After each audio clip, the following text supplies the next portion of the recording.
Samahan niyo ako mga kahenyo, tayo ngayon ay nasa Andas sa probinsya ng Bohol at mag-iikot upang ipamigay ang mga gamot tulad ng maintenance at vitamins na ipinamamahagi mula sa ating mga butihing sponsors na walang sawang sumuporta para sa mga tao.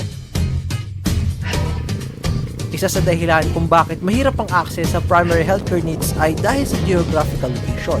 Tulad ng malayo ang health center o hirap makapunta ang mga pasyente dahil sila ay nasa bundok o kapiligiran. Kaya naman mapalad kami dahil nag-instrumento at tuloy kami para maipamahagi ang tulong sa mga nangangailangan.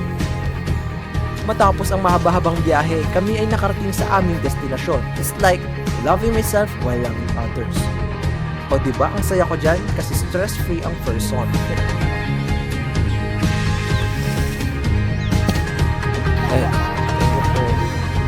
Nabigyan pa nga tayo ng fresh buko for rehydration. Actually, nakatatlo ako niyan.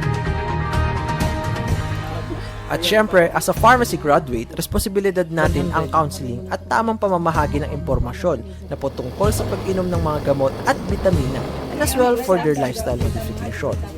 So, sartan ka sa buntag, ano lipin ka? Nagkape ka karon tita? Kwante. Ako tangi. Oh, yay.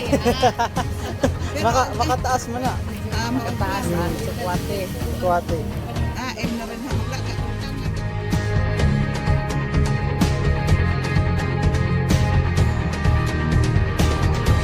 Tayo ay hindi mapapagod sa pag-aabot ng tulong dahil sa kabila ng mga pagsubok at pagod na maaaring maranasan, ang inspirasyon at kaligayahan na makitang natutulungan ng iba ay sapat na lakas upang patuloy namin gawin ang sinumpaang pangarap.